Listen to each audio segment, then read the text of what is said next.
कहां चल रही थी बताओ? सुखिया मालन के यहां। सुखिया मालन 6 महीने से आ रही थी गोकुल में फल बेचने। आज ठाकुर जी ने आवाज लगाई, मालन फल चाहिए। जी भर के सुखिया मालन ने ठाकुर जी का दर्शन किया। पूछा कितने फल चाहिए? कहा टोकरी के सारे फल दे दो। मालन ने टोकरी खाली कर दी। पूछा प्रभु ने क्या चाहिए इसके बदले में? कहा बस आपका दर्शन हो गया और कुछ भी नहीं चाहिए। अरे आपने ये जीवन दिया है, ये कम है क्या? मालन ने कहा नहीं। तेरे बच्चे क्या खाएंगे ये बता। और लोगों को तुम फल देती हो ना, बदले में और लोग तुमको क्या देते? कहा अनाज देते। तो कहा कि मैं भी अनाज लेकर आता हूं। रुको। ठाकुर जी अंदर गए। एक पात्र में, बर्तन में गेहूं भरे थे। ठाकुर जी ने क्या किया? अंजलि में गेहूं भर करके लाए। लेकिन जब तक बाहर आए ना, दोनों हाथों के बीच में जगह थी, गेहूं बिखरते गए, बिखरते गए गेहूं। पूरी अंजलि भर के चले थे, बाहर आते आते 4-5 दाने हाथों में बचे। श्री ठाकुर जी ने कहा मैं तो ज्यादा गेहूं लाया था, सब बिखर गए। क्या 4-5 दानों में फल मिल जाएंगे? सुखिया मालन ने कहा लाला फल तो पहले ही दे चुकी। अरे ये दाने भी नहीं देगा तो भी कोई बात नहीं, तुमने ये जीवन दिया है, कृपा करी है, ये क्या कम है? ठाकुर जी ने कहा नहीं, ये तो ले जाना ही पड़ेगा। मालन ने सोचा ये ठाकुर जी के हाथ से दिए हुए अनाज के कण हैं, मैं इनको अलमारी में रखूंगी, उठते ही दर्शन करूंगी, पूजन करूंगी। 4-5 गेहूं के दाने सुखिया मालन ने साड़ी के पल्लू में बांध लिए। जैसे माता बहने किसी देवता के मंदिर में जाती है, देवता वचन देते हैं ना, तो माता बहने वचन को पल्लू में बांध लेती।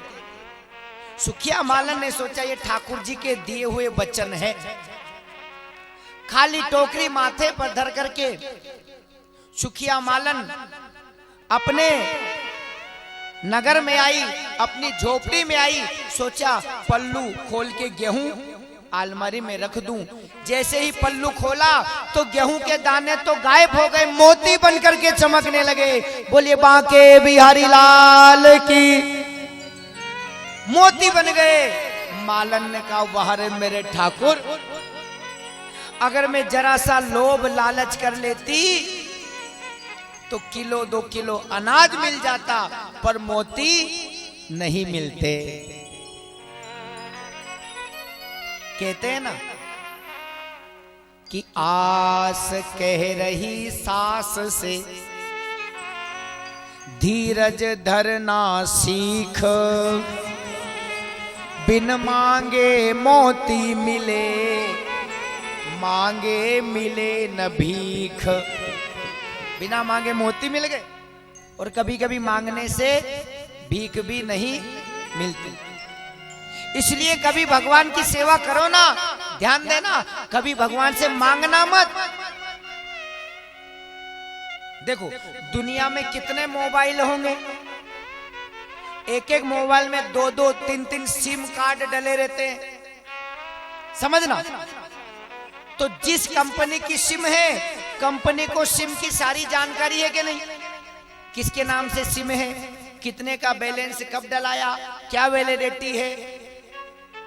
तो एक कंप्यूटर को करोड़ों सिमों की जानकारी है, तो क्या ठाकुर जी को आदमी के मन की जानकारी नहीं होगी? किसको क्या चाहिए? एक कंप्यूटर को करोड़ों सिमों की जानकारी है, किसके नाम की सिम है, कितने का बैलेंस डलाया, कब डलाया, कब तक वैलिडिटी है। तो कि ठाकुर जी को आदमी के मन की बात पता नहीं होगी? पता है। इसलिए ठाकुर जी से कभी मांगो मत। उर्दू का एक शायर हुआ है, बड़ी सुंदर बात लिखी है कि भूल कर भी कुछ मांगू, भूल कर भी कुछ मांगू, तो भूल कर भी न देना कुछ मुझे, वरना आशिक नहीं मजदूर हो जाऊंगा मैं। दिन भर मजदूरी करता है, शाम को पैसा ले जाता है, कोई एहसान थोड़ी मानेगा। तो हम ठाकुर की सेवा पूजा करें, बाद में मांग ले, सुख संपत्ति घर आवे कष्ट मिटे तन का। तो दाढ़ी क्या है कि भगत है? मांगो मत। देखो आपके यहाँ कोई मजदूर आए खेत पे दुकान पे, आप पूछोगे कितने पैसे लेगा, वो कहेगा 500 रुपए एक दिन के। आप 500 दे दोगे और वो कह दे साहब मैं नहीं बोलूं, आपकी मर्जी में आए वो दे देना, तो आप कम दोगे क्या? बोलो, जम के बोलो। आप भले 50 रुपए ज्यादा दो, पर ज्यादा ही दोगे, कम नहीं दोगे। क्यों? क्योंकि आपके ऊपर उसने छोड़ दिया। तो ठाकुर जी से मांगेंगे तो जो मांगा वही देगा, और नहीं मांगेंगे तो ज्यादा भी तो दे सकता है। समझना, बड़ी सुंदर कथा है, इसलिए मैंने आपको रोका, क्षमा चाहता हूं, क्योंकि कथा में से ध्यान भंग हो रहा था। और प्रसंग जो अभी बोलना है वो आज ही बोलने का, कल नहीं बोल सकते। ठाकुर जी कितना दयालु है, ध्यान देना, मांगना नहीं चाहिए। एक बार क्या हुआ, एक माँ अपने छोटे से बेटे को किराने की दुकान पे लेके गई। ध्यान देना, माँ ने कहा 5 किलो शक्कर दे दे। दुकान वाले सेठ जी ने 5 किलो शक्कर दे दी। बेटे ने कहा मम्मी चॉकलेट लूंगा, चॉकलेट लूंगा। दुकान वाले अंकल जी ने जिस जार में, जिस बरनी में चॉकलेट रखी थी ना, ढक्कन खोल के कह दिया बेटा निकाल ले। बच्चे ने कहा नहीं अंकल जी, आप अपने हाथों से ही दो। दुकानदार सेठ जी ने कहा बेटा कितने कस्टमर खड़े, किसी को चावल चाहिए, किसी को तेल चाहिए, किसी को चाय की पत्ती चाहिए, टाइम लगेगा, मैं इंतजार कर लूंगा, सबको सामान दे दो। 1 घंटे तक लड़का खड़ा रहा। कितनी देर तक? 1 घंटे तक। सबको सामान देने के बाद सेठ जी ने कहा बेटा निकाल ले। नहीं आप ही दो।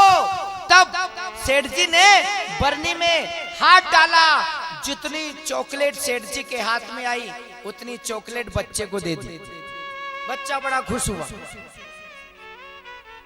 बच्चा घर आया, मम्मी घर आई, मम्मी नाराज हुई। क्यों रे? जब अंकल जी ने जार का बरनी का ढक्कन खोल दिया था और कह दिया था निकाल ले, तो तूने चॉकलेट क्यों नहीं निकाली? बच्चे ने बड़ा सुंदर जवाब दिया, माँ मैं चॉकलेट ले लेता, पर मैंने देखा मेरी मुट्ठी छोटी है और दुकान वाले सेठ जी की मुट्ठी बड़ी है। मैं लेता तो 8-10 चॉकलेट आती, उन्होंने दी तो 50-60 चॉकलेट आ गई।